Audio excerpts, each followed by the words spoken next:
Hello everybody, I hope wherever you're watching us from, you're having a great time. This is AfriPost and welcome to today's video.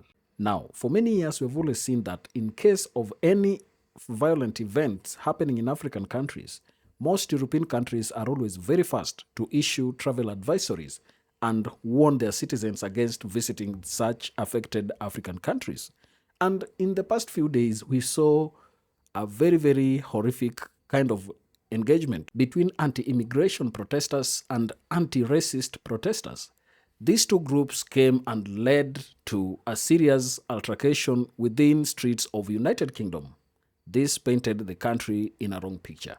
Many people, especially in Africa, have always wondered, why is it that there is such kind of a double standard where when such kind of activities happen in Africa, they are painted in bad light, but when they happen in United Kingdom or any other place in Europe, it is always seen as a norm or something that can be contained.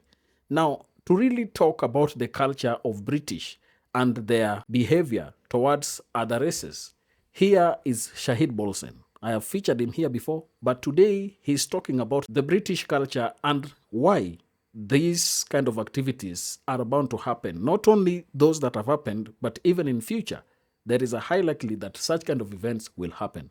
Let's watch this, then come back and talk about it more. I've seen so many videos, so many testimonies coming out of the UK from black people, from Asians, from Arabs, and so on, all British citizens, as well as from immigrants, of course. But so many people expressing like trauma and shock, disappointment, grief over these riots and these attacks. Frankly, I don't know why. I mean, I don't know how you could have ever convinced yourself that you're living in a healthy, civilized society to where any of this should shock you. Look, these English people have felt like their Englishness was being deteriorated. You know, their English culture, their English heritage, their English Anglo so-called civilization, they felt it was being marginalized, minimized, and undermined by the presence of non-whites, and primarily of Muslims, the presence of Muslims. So what you're seeing with these riots is just them reasserting their culture, their heritage, their so-called civilization at its most raw, its most honest, the most primal expression, which is hateful, primitive, and violent. That's their culture. That's their culture, and they're telling you loud and clear. Why, these are festivals for them. You call it riots, but for them, these are festivals of Anglo-British culture and tradition. That's who they are. They're not tolerant people. They're not multiculturalists, they're monoculturalists, and they always have been. I mean, you can tie a monkey's tail to a stick to make it go straight, but the moment that stick comes loose, the tail will curl up again. You can't artificially change a society, no. You can't artificially change the nature of a society. And you should already know. You should already know the nature of that society. Since it was almost exclusively because of the violent, tyrannical, supremacist nature of that society, that the countries that your parents came from, your grandparents came from, and so on, that's why their countries became so unlivable that they had to immigrate to that miserable island to begin with. I mean, how did you think that people who were brutal colonizers and enslavers in your country were somehow completely different when they got home? I mean, don't you know that the highest domestic violence statistics are in the homes of police officers? No one is savage on the job, but gentle at home. They were in your countries, robbing your countries, pillaging your countries, destroying your countries, because they thought you deserved it. And they look at you the same way now. They look at you on the streets of London, on the streets of Brighton, on the streets of Manchester, Bristol, Liverpool, and Cardiff. They look at you the same way that they looked at you when you were on indigo plantations and when they were starving you to death in Bengal. They look at you the same way that they looked at you when you were on tobacco and sugar and cotton plantations in the Caribbean. The same way that they looked at you when they were stealing your lands in Kenya, stealing your lands in Zimbabwe and everywhere else, and forcing you into mines and forcing you onto plantations to deliver all of your natural wealth into their hands. I'm telling you, they look at you the same way now. When you're on their streets, they look at you the same way as they looked at you when you were in your countries of origin. They hunted you over there, and they'll hunt you over here. In fact, they'll hunt you even more savagely when they're on their home turf. I mean, do you think that a wolf is more dangerous when he's outside and less dangerous when you're right there in his den? Why, everybody knows that a wolf is even more violent when he thinks he's protecting his den than when he's out hunting. So I don't see why you're surprised. I don't see why you're shocked. I mean, it would be different if your history with them was different. You know, if they had come into your countries, if they had come into your lands as traders and as merchants and just did business with you in a respectable, civilized way, but that's not what they did, is it? So, I mean, if you're the victim of a brutal home invasion where you get assaulted and robbed in your own house, what makes you think that the criminal who did that to you is going to welcome you as a guest when you show up at his door? So, yes, they felt that their culture was getting pushed aside. And now they're holding parades all across the UK to celebrate who they are and to remind you who they are and to remind everyone else who they are. And listen, I'm well aware that this is orchestrated, that it is calculated. I'm well aware that what's happening in the UK right now is all part of the destabilization project that has been in progress for at least as long as the Ukraine war has been in progress. I'm the first person to point that out. I'm the first person to talk about that. I know that's what's happening because I said it would happen.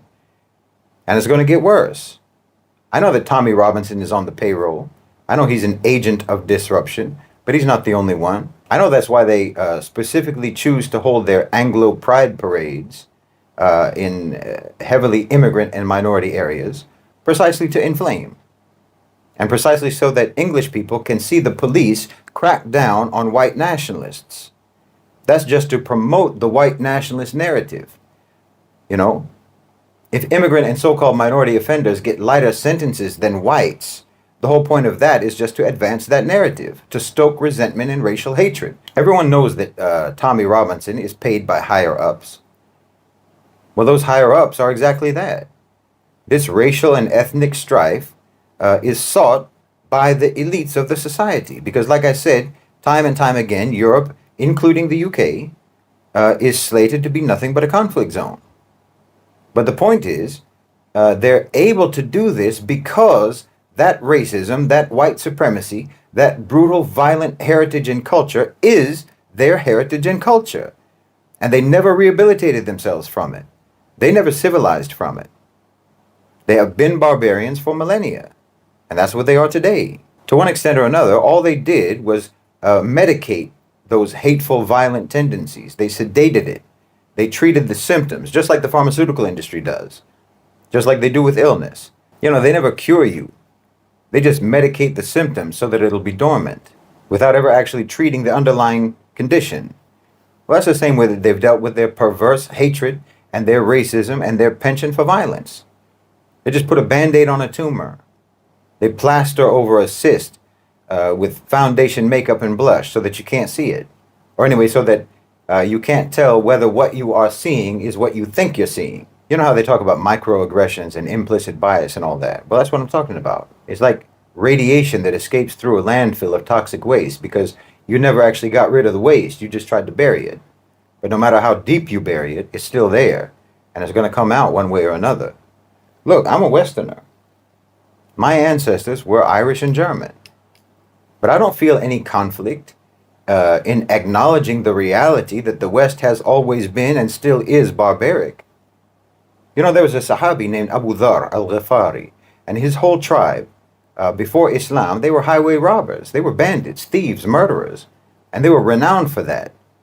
When they embraced Islam, they didn't pretend that they didn't have that history.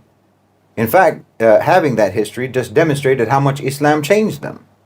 They were no more defined by what they were before Islam, nor did they identify or defend what they were before Islam any more than I am defined by or identify with or defend the history of the West. You have to tell the truth. I mean, the irony, of course, is that these riots, this is all part of a destabilization campaign by white Westerners against white Western countries. And these people still want to believe in some kind of white Western fraternity. Your forefathers were Anglo serfs and peasants used and abused by Anglo aristocrats. And that's basically the same situation now. You are defending a so-called culture, a so-called civilization that treated your ancestors like animals, treated your women like property, and your children as nothing but expendable drones for workhouses and mines. You enslaved each other before you ever started enslaving anyone else. It's a miserable, disgraceful, inhuman heritage. I mean, I'm American. And there only are Americans because white Europeans were so vicious and so tyrannical to each other that whoever could escape ran away. My people went to America because you were starving them in the potato famine. White on white oppression. That's your whole history before you became multicultural oppressors. That's what I mean. What you did elsewhere, you were already doing at home. What you did to other people, you were first doing to each other. You know, when the colonizers first went to Ghana, they were flabbergasted to discover that every house, every home, had a toilet that was cleaned every day. Meanwhile, you still had your people defecating in public in collective cesspits that never got cleaned. Yes, you never cleaned them. You just buried it and dug a new one. See how you do? That's a habit with you. Just bury it and then start somewhere else. That's basically the origin of America, if you think about it. You just moved away from the cesspit of Europe to start a new cesspit on the other side of the Atlantic. I'm telling you because you need to know. I'm not telling you to denigrate you. I mean, how are you going to be uplifted if you don't know how low you are now and how low you've always been? Westerners don't know the difference between standing on the shore and drowning, because wallahi, you are drowning, and you're being drowned, actually. Your own so-called culture, your own so-called civilization is drowning you.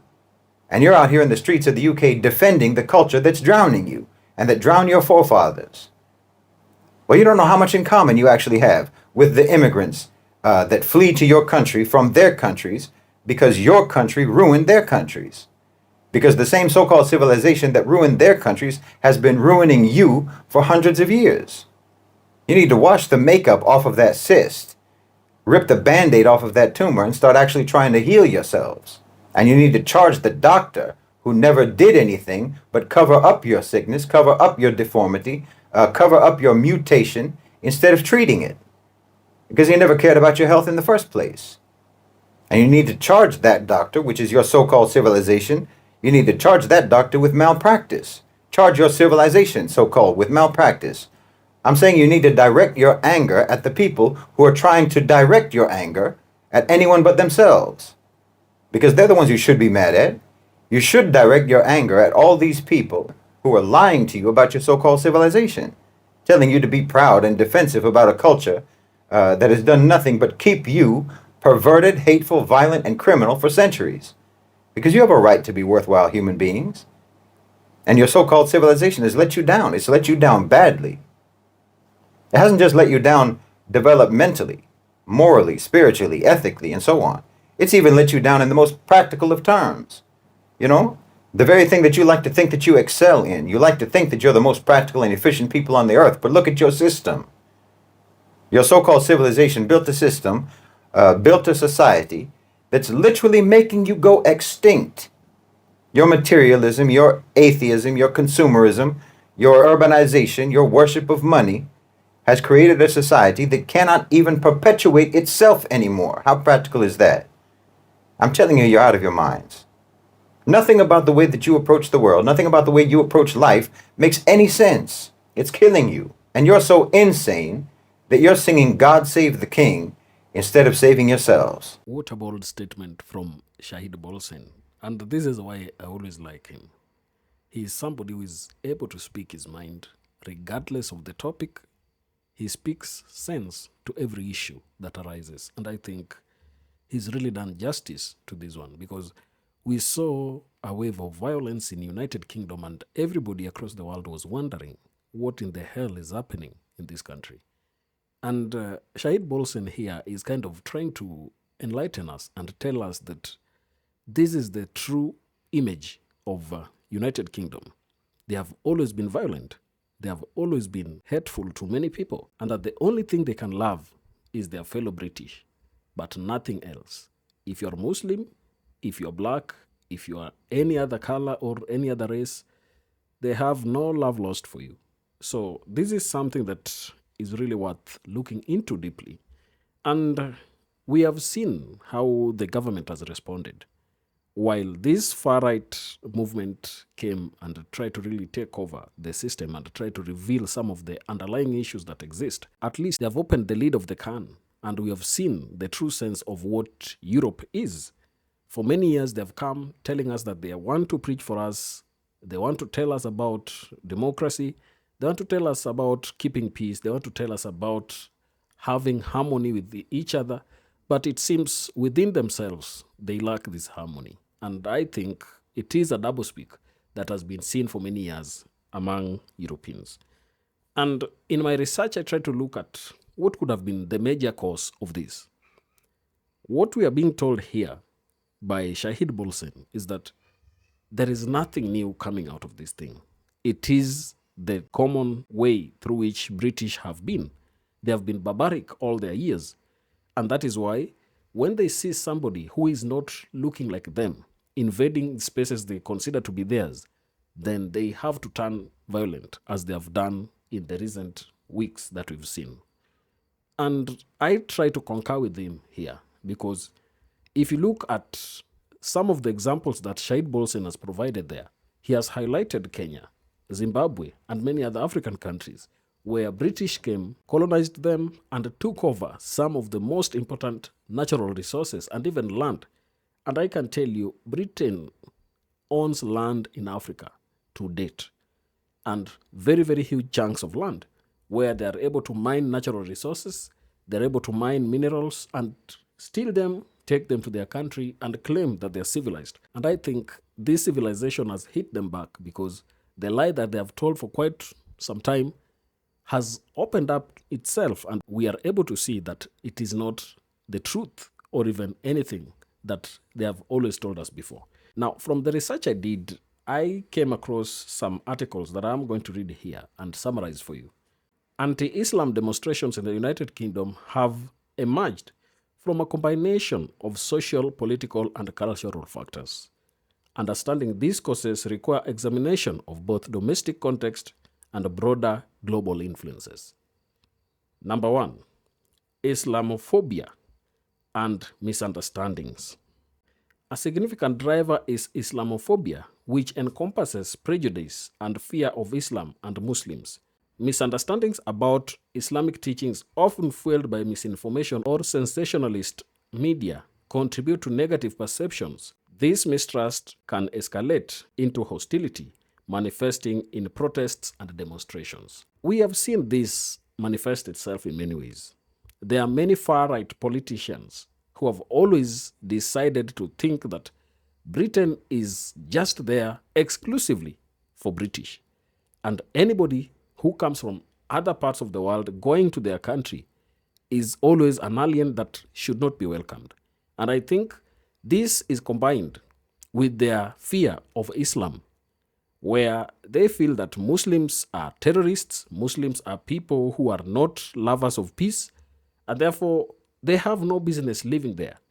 But I think we have seen how others have come out to protect Muslims and even immigrants. That is that wave that protested the anti-racist groups that wanted to see United Kingdom able to welcome other people. But as Shahid Bolsen has noted, this is the true image of British.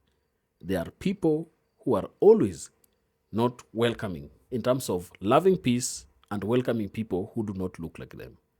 As we have also been highlighted to, they feel that their Britishness is being threatened, and that if other cultures come and intermix with them, there is a high probability that they will be diminished and their hard-held cultures may end up being erased. So that is one thing that I think may have led to such kind of activities that we saw in the last few days. Political rhetoric and extremism. Political rhetoric plays a crucial role. Some political figures and political parties exploit anti-Islam sentiments to gain support, often framing Islam and immigration as a threat to national values and security. This can exacerbate fears and fuel demonstrations. Additionally, extremist groups like the English Defence League, EDL, have organized anti-Islam rallies using provocative rhetoric to attract attention and support. So this political rhetoric is what I was kind of highlighting earlier, that political figures have always taken this as a tool to really fight against others. We have seen a sense in which people in Britain always think that they do not have to really allow others to come into their country. Any other religion is not allowed to be in that country. Yet, we can ask ourselves some questions. How on earth do we have African countries speaking English like I am speaking today? Yet, this is not my native language. It is because British came to Africa, captured our culture, destroyed all our cultural heritage, our religion, and even destroyed our cultural fabric. So there is a sense in which we are captives of this British. Yet, when it comes to us going to their countries, they are looking at us as people who do not deserve sitting at the table with them. This is totally uncalled for, and it is not fair at all. Terrorism and security concerns. High-profile terrorist attacks carried out by extremist individuals or groups who claim to act in the name of Islam or even immigrants have heightened fears and suspicions towards Muslims. These incidents often lead to increased scrutiny and negative generalization about the Muslim community and immigrants, contributing to anti-Islam and anti-immigrant demonstrations. So we have seen a wave of terrorism, and one of my friends asked me, why is it that terrorism continue to exist without an end? Yet we have billions of dollars spent on security. Many countries across the world spend a huge portion of their budget on security, yet we still have things like terrorism being allowed to exist. One of my friends told me that this world is funding both sides. They are funding the terrorists and they are fighting those who want to quell issues of terrorism. So when you look at it deeply, you'll find that the matrix and the system is intertwined together, and therefore there will be no end to it. It is something that sustains trade in arms and sustains the rhetoric of control and mind control of people and citizens. So it is a tool that is being used globally. And I think it is time all of us woke up and understood that for many years we have always been taken for a ride. Everything that is happening is not happening genuinely. Another one is cultural and identity issues. Cultural tensions also play a role. As Muslim and immigrant populations grow in the United Kingdom, issues relating to integration, cultural differences, and the perceived impact on the national identity can lead to the friction that we saw the other day. Some people may feel threatened by changes in societal norms or demographic, which can result in anti-immigrant and anti-Islam sentiments and demonstrations. This is very evident, as has been highlighted by Shahid Bolsen, that they feel their Britishness is being threatened, and that is why they are able to come out and fight such kind of fights that we saw the other day. Economic and social factors. Economic difficulties and social inequalities can exacerbate tensions. In times of economic hardships, some people might scapegoat minority communities, including Muslims, blaming them for broader societal problems. This can lead to demonstrations and anti-Islam sentiments that we have seen in many days. So this is highly likely, but this cannot be the only single factor that can lead to the demonstrations that we saw. It has to be fueled by another thing. I know that economic times may really be hard on people, and some people may think that all that is within their country belongs to them. But that cannot be a single factor that can lead to deaths and mayhem, as we saw in the streets of United Kingdom. Media influence. And this is a major one. Many far-right media channels have projected immigrants as the threat to national security in the United Kingdom and even any other part of Western nations. We are seeing the current state in the United Kingdom, and we've also seen those in the United States, where even political leaders are able to say that people who are coming to seek asylum or even people who are coming to seek refuge in our countries are drug lords, are criminals, and they do not need to be within our borders. So if you listen to such kind of a rhetoric, and even aided by media adverts and media publications that we have always seen, there is a high likely that demonstrations and hatred towards minority groups can increase. So it says that the media's portrayal of Islam and minority groups can significantly impact public perception. Sensationalist reporting and selective coverage of negative events can reinforce stereotypes and contribute to the spread of anti-Islam views. These can galvanize demonstrations and increase instability. And therefore, there is a need for these deep-seated issues and prejudices to be addressed as early as possible. One thing we must be very happy about is that this incident has helped us see the true image of United Kingdom. We are able to know that in real sense, they always don't like to really appreciate other people, regardless of who they are, regardless of what they do. They are always out there to really displease us and even show us the level of disrespect that they have for us. But one question that I think all African nations must come and talk about is what United Kingdom is continuing to do in Africa. There is a sense in which all of us must wake up and kick United Kingdom and its sympathizers out of Africa, because for many years they have taken out our resources, they have stolen our land, they have persecuted us, they have killed us. But even if we seek better opportunities in their countries, they also want to kill us. I don't know what you think about this, and if you're watching us for the first time, don't forget to subscribe to our channel, like this video, and also share. Thank you, and may the good Lord bless you. Goodbye.